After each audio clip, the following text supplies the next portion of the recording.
Ju përshëndes, mirë se erdhët. Kemi nisur pak me vonesë për shkak të konferencës së gjatë të kryeministrit Edi Rama me gazetarët e Bashkimit Evropian. Do të flasim në pjesën e parë për vajin e ullirit. A është certifikimi Chelsea që hap derën për të deportuar në tregjet e Bashkimit Evropian. Kam kënaqësinë që të kem në një komunikim të drejtë për drejtë zotin Fatos Fico, ekspert i zhvillimit rural. Zoti Fico, përshëndetje, faleminderit. Po, besoj do të mundsohet për pak. Përshëndetje. Nëse arrit të dëgjohem, zoti Fico? Zoti Fico, përshëndetje. Jo, nuk e dëgjoj.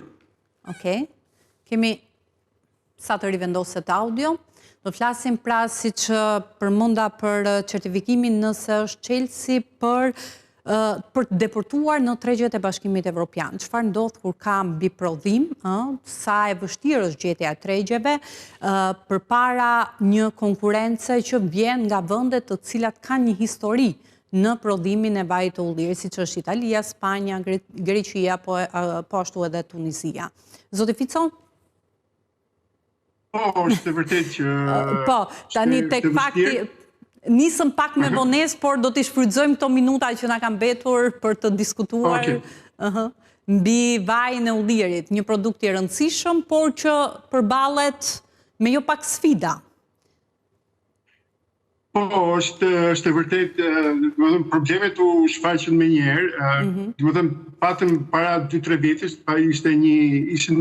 ishte një periudhe e mbarë, një periudhe mirë për prodhuesit shqiptar të ullirit dhe të vajit të ullirit, por kjo në fakt jo dhe aq për merit të atyre se sa për mënyrën se si funksionon tregu. Spanja që ishte prodhuesi kryesor i vajit të ullirit në botë, me rreth 1.300.000 tonë, mund shkoj deri 1.500.000 tonë në vit, prodhoi vetëm gjysmën e sasisë. Kështu që në treg u krijua një kërkesë e madhe. Për fat të mirë, në 2-3 vite më parë ishte një sezon i mbarë për prodhuesit tanë, në dallim pra nga Spanja dhe nga Italia, të cilët patën minimum prodhimi, dhe ato mundën të prodhonin shumë prodhim dhe përfituan nga mungesa e vajit në treg dhe arritën të shisnin. Arritën të shisnin, jo vetëm të shisnin pothuajse gjithsasin, por të shisnin dhe me çmim të lartë.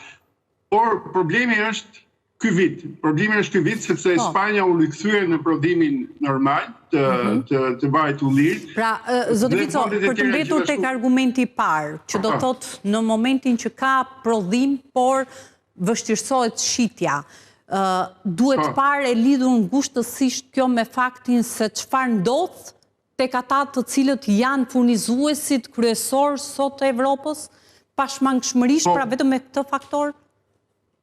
Po, patjetër, sepse ne jemi një aktor i vogël në treg, ne shkojmë rreth 30.000 tonë vaj ulliri, pra sasia që prodhojmë ne tani.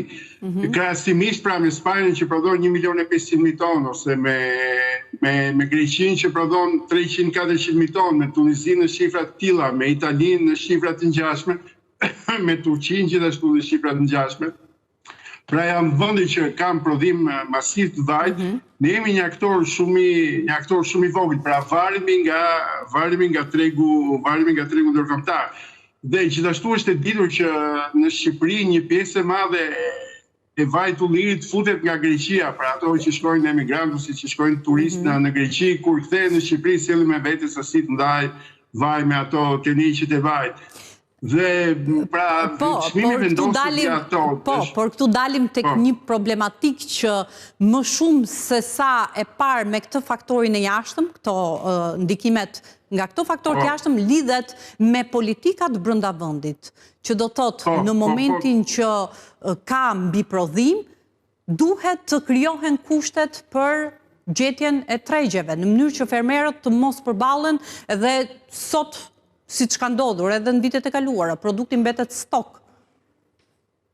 Po, pikërisht, pra, ky është problemi që ne varemi nga tregu ndërkombëtar, pra dhe fermerët në radhë parë duhet jenë të informuar, pra sepse ndoshta një pjesë e madhe e fermerëve u nisën, duhet ditur që fermerët pra ose prodhojnë vaj ose e shesin direkt kokër. Përgjithsisht në vitet kur ka qenë çmimi i ulët, prodhonin më pak vaj dhe tentonin ose përpiqeshin ta shisnin ullirin si kokër, duke ditur që shitja e vajit do të ishte më e vështirë.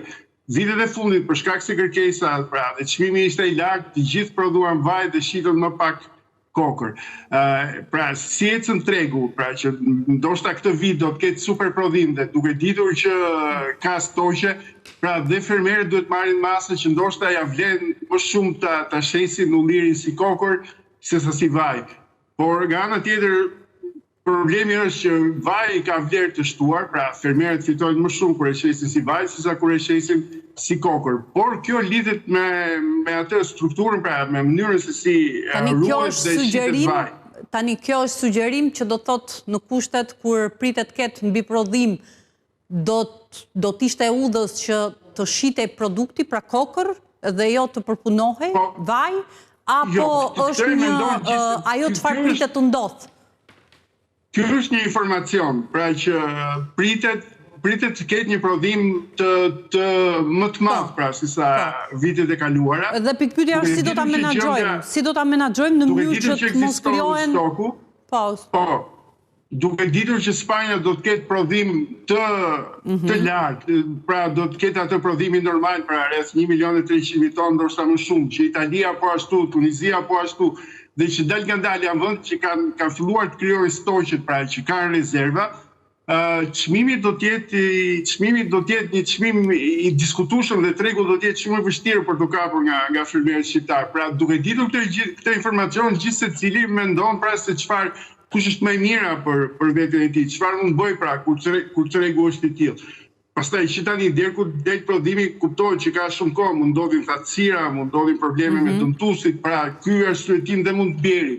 Por ekziston si mundësi dhe normalisht ti përgatitesh për skenarin më të keq, si më thënë, që lidhur me shitjet, nuk përgatitesh për skenarin më të mirë, se ne kemi këtë veçori pra që përgatitemi për skenarin më të mirë. Ndodh që 2-3 vite ka çmim të lartë dhe gjithë shkojnë pa çmim të lartë dhe pastaj të gjithë pësojnë humbje kur ajo nuk ndodh. Kështu që normalisht në biznes, pra, në prodhime ecet me skenar. Dhe duhet menduar dhe ky skenar, pra, si do të veprojnë fermerët. E mira është që tani kur themi që duhet të ecim me skenar, dhe jo kuturu, është një përgjegjësi që duhet ja veshim fermerit apo institucioneve? Po, natyrisht fermeri e ka hallin, nuk e kanë hallin institucionet. Institucionet patjetër që duhet në rolet që duhet kenë. Patjetër, institucionet duhet patjetër që të informojnë dhe të bëjnë punën e tyre. Dhe natyrisht që ka shumë punë për të bërë institucionet duke nisur nga certifikimi, sepse problemi më i madh që kemi ne pra është certifikimi i prodhimit dhe për shembull bërja e analizave, sepse vaji shitet, pjesa më e madhe e vajit tek ne shitet direkt, dhe kur e merr vajin e merr në mirëbesim, nuk e merr dhe e presupozon, pra ti e mendon të garantuar atë që thot shitsi, atë që thot fermeri, që është vaj ekstra i virgjër, që ka cilësi, që ka standarde të caktuar, dhe ti e blen pra në mirëbesim. Por nuk kam brapa një letër, pra nuk kam brapa një analizë që e shoqëron. Do ta vendoste certifikimi, analizat laboratorike, do ta vendosnin vajin e ullirit, pra vajin shqiptar, në, le të themi, në pozita të njëjta me vajin e importuar? Jo, nuk do ta, është e vështirë që ta vendosin në pozitë me të njëjta pozita me vajin e importuar, por i japin shumë më tepër shanse. Dhe sot ekzistojnë mundësit, pra sot mund bëhet analiza të thjeshta, pra ka aparatura të thjeshta, pra që janë portative ose aparatura që mund t'i blej një fabrik vaj, pra një fabrik e madhe vaj mund t'a blej pajisje, janë pajisje të thjeshta, pra dhe analiza bëhet brenda pak minutave dhe t'jep rezultatin. Edhe kosto e analizës është kosto që matet në pak euro, maksimumi 4-5 euro për të bërë analizën. Dhe një fermer, për shembull, që përpunon me 100 litra vaj në atë fabrik, në sekond, pra në moment e merr një flet analize që vaji i tij, për shembull, ka aciditet 0,2%, ka polifenole në një sasi të caktuar, që vaji nuk është i oksiduar, ka këto karakteristika. Dhe natyrisht kjo ndihmon shumë për shitjen dhe ndihmon shumë edhe për planifikimin që të bëj. Por jo vetëm ajo, po ai vetë di pra se çfarë ka prodhuar dhe nëse një vit ka prodhuar keq, e di që vitin tjetër do punojnë ndryshe për ta përmirësuar cilësinë. Pra ai di ku i ka defektet në mënyrë që të përmirësohet. Por duke mos ditur asnjëherë analizat, duke ecur, si më thon, me sy mbyllur që vaj i mirë, vaj me shije, vaj i ëmbël, atëherë asnjëherë nuk arrin të përmirësohesh dhe ta ndryshosh cilësinë. Dhe është e vështirë të krijosh besimin tek konsumatorët. Sepse besimi tek konsumatorët do të thënë që nuk është shumë i lartë. Të gjithë konsumatorët sot. Dhe kjo nuk është vetëm për vajin e ullirit. Përgjithsisht ne priremi që ti paragjykojmë produktet shqiptare dhe ndoshta të mbi konsiderojmë produktet që na vinë nga vendet e Bashkimit Evropian, vetëm për faktin që vinë në logon e BE-s. Po, patjetër, po sidoqoftë, domethënë, sepse vaji i ullirit ka një veçori që nuk është një shije e fituar, pra vaji i ullirit në radhë parë çmimin për patjetër këto, domethënë që të jetë ekstra i virgjë, që të ketë polifenolet, por dhe shija. Dhe shijimi i vajit është një gjë që fitohet, nuk është një gjë e lindur, pra, sepse vaji duhet të jetë i hidhur, duhet të djegë, pra ka ato karakteristikat e veta. Dhe nuk është e lehtë pra që ta mësosh këtë shije dhe të jesh në gjendje ta dallosh. Dhe për këtë duhet i besosh fermerit ose duhet i besosh prodhuesit të vajit. Prandaj ka rëndësi pra që në këtë rast më shumë se për produktet e tjera të krijohet besimi, sepse ti e merr në mirëbesim, nuk e merr pra nuk e di se çfarë qëndron mbrapa, meqense nuk ka një etiketë, meqense nuk ka një ambalazh ose të tjera. Në pjesën më të madhe, sidomos kur flasim për këtë produkt, pra për vajin e ullirit, ndodh që të shitet në treg të zi, të shitet pa ambalazh, pa etiket, dhe me bidona plastik. Mund ta shohim edhe në trotuare kështu me radhë, që edhe pse konsiderohet jo fort e sigurt kjo për konsumatorët, por sa e penalizon kjo këtë produkt, edhe tek domosdoshmëria për duke qenë pra, fakti që jemi të dizavantazhuar në raport me këto vende të cilat kanë ndërtuar një traditë në prodhimin e vajit të ullirit. Domosdoshmëria e certifikimeve është parashtruar dhe në këtë studio nga ata të cilët janë prodhues të vajit të ullirit. Edhe është kërkuar që certifikimi, por edhe krijimi mundësive në mënyrë që ata të mos kenë vetëm tregun vendas, por të deportojnë edhe në tregjet e Bashkimit Evropian. Kërkohet mbështetje. Sa në vëmendje ka qenë pikërisht mbështetja e tyre në mënyrë që t'i hapet rruga drejt pra për të pasur produktin tonë në raftet e supermarketeve në vendet e BE-s.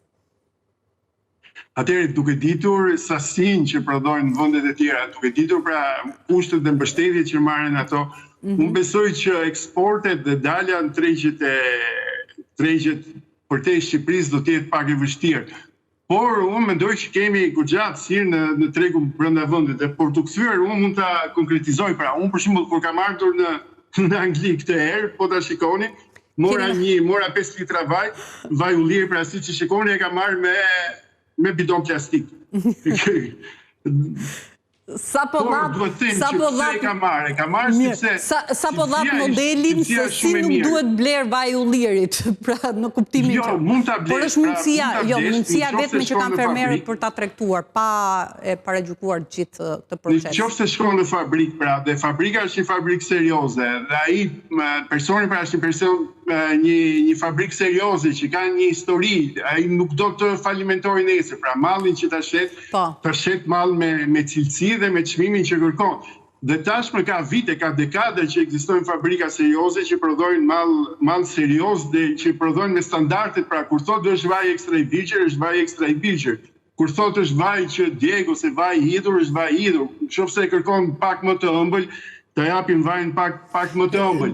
Ne bijem dakord për këtë, sepse kemi testuar edhe në këtë studio. Pra nuk vihet në dyshim cilësia, edhe për shkak të varieteteve që kultivohen në Shqipëri. Çështja është që na penalizojnë disa faktorë, që nga mungesa analizave, certifikimeve, fakti që vjen një produkt importi me një kosto më të ulët, rrjedhimisht shitet më lirë në treg, paragjykimi për produktin shqiptar, pra janë të gjitha këto që vështirësojnë sot produkte, le të themi pozitat e këtij produkti sot në treg. Atë do t'tregoj tani, ky është vaj Ky është vaj ulliri grek që e kam blerë në supermarket dhe është çmimi është më i lirë.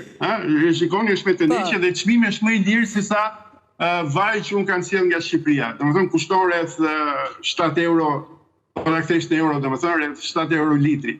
Dhe është me teneqe, presupozohet që ka ato analizat, presupozohet pra që... Bët një reklam dhe një anti-reklam.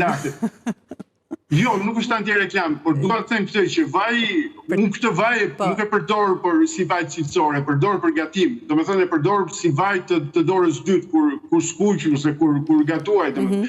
Kurse vaj shqiptar kuptohet që është ekstra, se nuk kam sjell kot që nga Shqipëria në Angli. Kuptohet që është keshie shumë më të mirë. Nëse do të ishte në Itali, do të ishte një vaj që do të kushtonte 15 euro, 20 euro, ndoshta edhe më shumë. Ndërsa vaj grek është një vaj, pra ky vaj, për shembull është një vaj masiv, është një vaj që përdoret për gatime ose një vaj pa pretendime. Dhe normalisht, dhe kjo është diferenca, në shtëpi, çdo njeri duhet të ketë 2-3 lloje vaj të ndryshme, vajin që e mban për shembull për sallatë, për bukë ose për ushqime, pra që kërkojnë një vaj më të zgjedhur dhe vajin që e përdor masivisht, domethënë kur skuq, kur gatuan, kur bëjnë gjell ose ku diun për gjëra të tjera.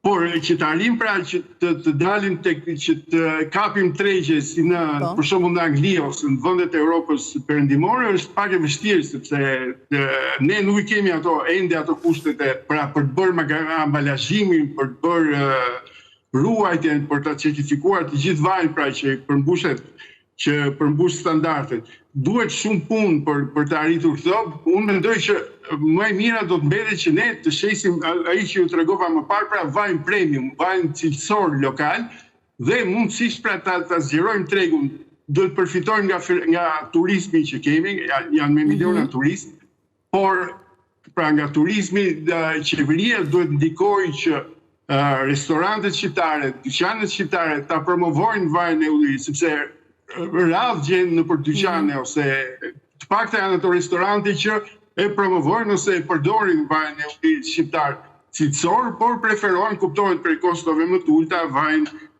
e importit. Prandaj këtu dalim tek ajo domosdoshmëria e politikave që duhet të ndërtohen në mënyrë që të jenë të integruara, sepse ka jo pak raste të paktën edhe në shpjegimet. Ne kemi një rritje të turizmit, por kjo nuk është përkthyer, le të themi, në mbështetjen për produktin vendas. Për shembull, sjell në vëmendje ato që ka kërkuar shoqata lidhur me verrat shqiptare, pra kanë kërkuar në propozimet që janë dërguar qeverisë, kanë kërkuar që të jenë, le të themi, ose të bëhet e detyrueshme që në 25% diçka e tillë ka një kuotë, por të përfshihet vera shqiptare dhe të jetë pjesë e menuve dhe të bëhet pjesë e çdo strukture në mënyrë që t'i hapet rruga këtij produkti. Kështu që ndoshta njëri model ose jo domosdoshmërisht, por mendoj që vaji është më strategjik për ne. Po mendoj që vaji është më strategjik për ne, vaji ullirit, sepse është më kompleks, pra vaji, domethënë ulliri është pjesë e peizazhit. Domethënë po dalë nga Shqipëria qendrore e poshtë, gjithë peizazhi është i mbushur me ullinj. Është një mënyrë jetese, është pjesë e kulturës, është pjesë e traditës. Por gjithashtu është një ushqim, pra është ushqim i shëndetshëm dhe është ushqim që zëvendëson dhe ushqimet e importit, pra e kemi gjithë interesin si ekonomi, si qoftë dhe qeveria, pra që yndyra jonë, pra vaji jonë i ullirit, të zëvendësoj yndyrnat që ne importojmë. Tani, për shembull, vaji i ullirit ka rritur çmimi, për shembull, po më thoshin prodhues që me 5.000 lekë të vjetra vaj cilësor dhe kanë vështirësi ta shesin. Po 5.000 lekë të vjetra, domethënë litri i vajit të ullirit cilësor është mjaft i konkurrueshëm me vajin e lulediellit, sepse me vajin e ullirit merr shumë tepër vlera ushqyese, shumë i shëndetshëm. Gjithashtu edhe në krahasim me gjalpin, çmimi i gjalpit ka arritur nivelet që për pjesën më të madhe të popullsisë është i pa përballueshëm, mund të shkojë 2-3 herë ose më shumë si çmim sesa vaji i ullirit. Kështu që janë mundësit pra që të kapim treg, që vaji i ullirit të kapi treg dhe brenda vendit, por duhen ndihmuar fermerët që të kapin standard, pra që të organizohen. Ka shembuj që grupe fermerësh janë organizuar, kanë formuar kooperativa, e menaxhojnë së bashku, e ruajnë së bashku, i vendosin një etiketë, i vendosin një emër, kanë krijuar pra emrin ose atë brandin e tyre, kanë etiketën, janë në gjendje të gjejnë tregje, por kuptohet që duhet shumë ndërhyrje, sepse për shembull euro është shumë goditse ndaj. Një arsye pse nuk mund të eksportojmë është që euro është shumë e dobët ndaj lekut. Pra kur eksporton do të marrë shumë pak në vlerë si lek. Dhe fermierët i kanë të gjitha shpenzimet i kanë në lek. Vlerat kimike për shembull janë gati dyfishuar. Çmimi i ures ose i nitrateve pra është pothuajse dyfishuar prej luftës në Iran. Gjithë shpenzimet e tjera janë të rritura. I dim që kur vjen sezoni i vjeljeve është pothuajse e pamundur të gjesh punëtor, jo më sado që ti paguash pra nuk gjen punëtor. Gjitha këto janë kosto që i paguajnë fermerët dhe që e rrisin shumë çmimin dhe e bëjnë vështirë të konkurojë shumë jashtë. Prandaj unë mendoj që duhet kushtuar shumë vëmendje tregut brenda vendit dhe tregut qoftë dhe tregut rajonal, sepse besoj që mundësi që të rritet konsumi ende janë për ne. E qartë. Mirë, zoti Fico, unë ju falenderoj sepse kemi mbritur në fund të pjesës së parë. Nëse mund të qëndroni edhe në minutat e mbetura do të flasim për transformimin digjital. Faleminderit. Ka publicitet dhe do të rikthehemi sërish në studio.